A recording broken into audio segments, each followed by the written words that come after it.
کھم سے باندھ دیا کرتے تھے، اور ان کے ہاتھوں میں اس زمانے میں تیر اور تلوار ہوا کرتی تھی۔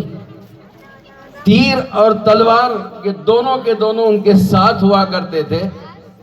اور تیر بازی ان کا مشغلہ تھا۔ وہ دو شہزادے کمپٹیشن لگاتے تھے، مقابلہ کراتے تھے کہ کون اس کھم کو بندھے ہوئے غلام کی آنکھ کی پتلی میں اپنا تیر جڑتا ہے، اپنا تیر کا نشان لگاتا ہے۔ چنانچہ دونوں کے دونوں اس کھم سے بندھے ہوئے غلام کے آنکھ کی پتلی میں تیر کا نشان مارنے کے لیے تیر کمان سے تیر نکالنے کا فیصلہ کر لیتے، اور اس کے بعد ایک بات ہی کرے، دونوں بھی تیر کمان سے اپنا تیر روانہ کرتے،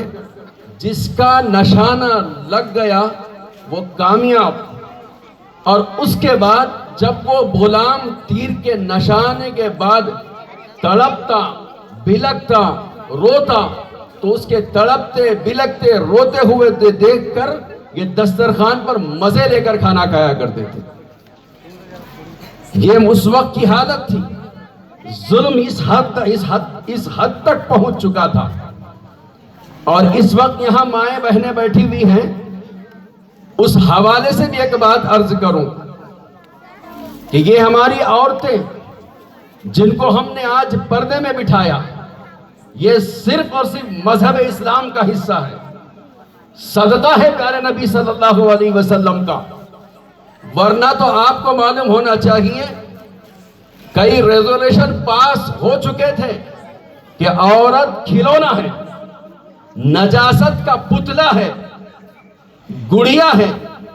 جس کو جیسے چاہے استعمال کر سکتے تھے۔ اس طریقے کے بہت سارے قانون بن چکے تھے، لیکن آئیے پیارے نبی حضرت محمد مصطفیٰ صلی اللہ علیہ وسلم کی آمد ہوئی، رحمت کی آمد ہوئی، بہار کی آمد ہوئی۔ طوفان اور سیلاب جب آتا ہے تو بڑے بڑے چیزوں کو لا کر روک تھام کی کوشش کی جاتی ہے۔ اللہ تبارک و تعالیٰ نے بھی دیکھ لیا کہ اس وقت جہالت کا سیلاب ہے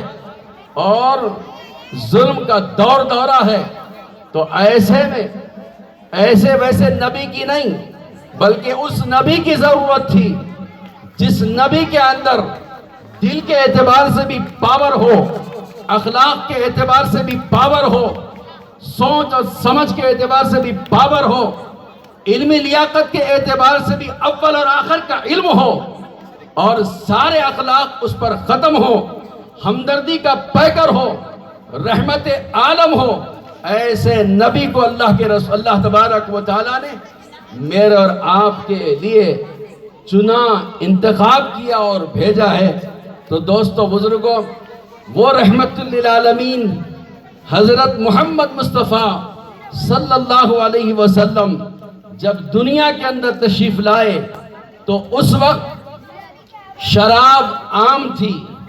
جوا عام تھا، سود خوری عام تھی، ہر چیز عام تھی، لیکن اللہ کے رسول صلی اللہ علیہ وسلم نے غار حرا سے جب آئے تو کیا پیغام لے کے آیا؟ ہر برائی کے لیے الگ الگ پیغام لے کر نہیں آئے۔ شراب کے لیے کوئی الگ پیغام نہیں، جوے کے لیے کوئی الگ پیغام نہیں، سود کے لیے الگ پیغام نہیں، عورتوں پر ظلم زیادتی ہو رہی ہے اس پر کوئی الگ پیغام نہیں، مردوں کے اندر نابرابری کے واقعات ہو رہے ہیں اس کے لیے کوئی الگ پیغام نہیں۔ آپ جب آئے غار حرا سے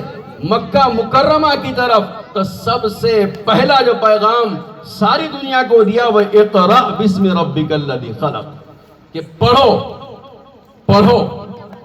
تمہارے رب کے نام سے پڑھو۔ آج اسی تعلیم سے امت محمدیہ دور ہوتی جا رہی ہے، جس کا سب سے پہلا آغاز پیارے نبی حضرت محمد مصطفیٰ صلی اللہ علیہ وسلم نے اپنے نبوت کا آغاز تعلیم سے کیا۔ بہرحال ایک تمہید کے طور پر یہ بات عرض کیا، وقت کم ہے، بہت جلد مجھے اپنی بات سمیٹنا ہے۔ رحمت للعالمین صلی اللہ علیہ وسلم کی ذات مبارکہ، انہی کا صدقہ ہے، انہی کی مہربانی ہے، انہی کے طفیل میں آج الحمدللہ ہم پورے تہذیب کے ساتھ، پورے ادب و احترام کے ساتھ جی رہے ہیں، جینے کے ہنر اور سلیقے سیکھ رہے ہیں۔ عزیز دوستو، بزرگوں، میں نے شروع میں 2 بات عرض کی تھی۔ ایک تو ہم نے یہ کہا، میں نے کہا تھا کہ اللہ کے رسول صلی اللہ علیہ وسلم ظلم کا خاتمہ کرنے آئے تھے، اور الحمدللہ اللہ کے رسول صلی اللہ علیہ وسلم ظلم کے خاتمہ کرنے میں کامیاب ہوئے، اور آج پیارے نبی صلی اللہ علیہ وسلم کا ہم نام لیوا ہے۔ امت محمدیہ ہمیں کہا جاتا ہے، نام ہمارا مسلمان ہے،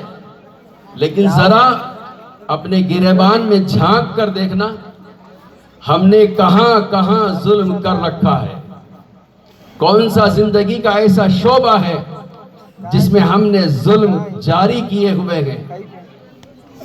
اگر میں بتاتا چلوں تو شاید وقت کم پڑے، میں صرف اشارہ کرتے چلتا ہوں۔ آج ہم نے اپنی ذات پر ظلم کیا، کس طریقے سے؟ ایک تو پیارے نبی صلی اللہ علیہ وسلم جو انتہائی مشقت اور محنت کر کے ہم کو اور آپ کو قرآن اور حدیث کا پیغام پہنچایا، آپ کی اپنی سیرت اور آپ کی اپنی ذاتی زندگی کو ہمارے سامنے پیش کیا، اور زندگی کے پورے 40 سال ایسے صاف ستھرے گزار کے دکھلا دیے، کسی کو انگلی رکھنے کا موقع نہیں ہے، نقطے کے برابر بھی کوئی جگہ آپ کی ذات پر رکھنے کی جگہ نہیں ہے۔ ایسی شخصیت کے ساتھ ہمارا جو تعلق ہے، ہمارا جو سلوک ہے، وہ آپ خوب جانتے ہیں۔ آپ کو معلوم ہونا چاہیے، دنیا میں بہت سارے انبیاء آئے، جیسے کسی شاعر نے کہا، آئے دنیا میں بہت پاک مکرم بن کر، کوئی آیا نہ مگر رحمت عالم بن کر۔ دنیا میں تو بہت سارے انبیاء علیہ السلام آئے، اور ہر نبی نے اپنی نبوت کی دلیل کے طور پر معجزات پیش کیے۔ میری نبوت کی دلیل یہ معجزہ، میرے نبوت کی دلیل یہ معجزہ، میرے نبوت کی دلیل یہ کارنامہ۔ لیکن آپ جانتے ہیں، پیارے نبی حضرت محمد مصطفیٰ صلی اللہ علیہ وسلم نے بھی جب اپنی نبوت کی دلیل آپ سے مانگی، لوگوں نے، کفار مکہ نے، اس زمانے کے لوگوں نے آپ سے آپ کی نبوت کی دلیل مانگی تھی کہ کیا نبوت کی دلیل ہے آپ کے پاس، آپ کے نبی ہونے کا پروف کیا ہے؟ تو معلوم ہے اللہ کے رسول صلی اللہ علیہ وسلم چاہتے تو آسمان سے چاند کے 2 ٹکڑے کر دیتے، کھڑے درخت کو بلاتے وہ آ جاتا، بہتے دریا کو اشارہ کرتے رک جاتا، طوفان سہم جاتا، آپ کسی پتھر کو اشارہ کرتے تو وہ کلمہ پڑھ لیتا، آپ کسی تنے پر ہاتھ رکھتے تو وہ رونے لگتا۔ بے شمار معجزات پیارے نبی حضرت محمد مصطفیٰ صلی اللہ علیہ وسلم پیش کر سکتے تھے اور کر سکتے ہیں، لیکن اللہ کے رسول صلی اللہ علیہ وسلم نے ان کفار مکہ کے سامنے، ان لوگوں کے سامنے جنہوں نے آپ کی نبوت ماننے کے لیے ثبوت مانگا، پروف مانگا، تو آپ نے جو سب سے پہلی چیز پیش کی، اے لوگو، میرے نبوت کی دلیل اگر تم مانگتے ہو تو آؤ، میری نبوت کی وہ دلیل میں آپ کو دیتا ہوں کہ میں نے پیدائش سے لے کر، جیسے ابھی ہمارے صاحب کہہ رہے تھے جنم کا دن رکھنا یاد رکھنا چاہیے، تو ہمارے پیغمبر کے جنم کا دن، پیدائش کا دن یا تو 8 یا تو 9 ربیع الاول ہے۔ اس پیدائش سے لے کر نبوت کے ظہور تک، نبوت ملنے تک 40 سال گزر گئے۔ کتنے سال گزرے؟ 40 سال۔ یاد رکھیے کتنے سال گزرے؟ 40 سال گزر گئے نبوت کے ملنے تک، پیدائش سے لے کے نبوت کے ملنے تک 40 سال گزر گئے، اور 40 سال میں پیارے نبی صلی اللہ علیہ وسلم نے اپنے عادتوں سے، اپنے اخلاق سے، اپنی زندگی کے اعمال و احوال سے ایسے اپنے آپ کو متعارف کرایا، ایسا اپنے آپ کو تعارف کروایا کہ اس زمانے کے کسی آدمی کی یہ مجال نہیں تھی، یہ ممکن نہیں تھا کہ اللہ کے رسول صلی اللہ علیہ وسلم کے بارے میں کوئی کچھ کہہ دے، تو آپ نے کہا میری نبوت کی دلیل میرے تمہارے درمیان گزرے ہوئے 40 سال ہے، اس 40 سال میں تم مجھے بتا دینا میں نے کبھی جھوٹ بولا ہے، میں نے کبھی کسی کو دھوکہ دیا ہے، میں نے کبھی کسی کے ساتھ ظلم زیادتی کی ہے، میں نے کسی کا حق دبایا ہے، میں نے کسی کو ستایا ہے، میں نے کسی کو گالی دی ہے۔ 40 سال کی پوری زندگی میں ایک لمحے کے برابر مجھے بتا دینا کہ میں نے کوئی غلط کام کیا ہے۔ عزیز دوستو بزرگوں، یہ ایک پیغام دے کر میں مردوں سے بات کرنا چاہ رہا ہوں۔ آج ہمارے نوجوان ذرا اپنے آپ پر غور کریں۔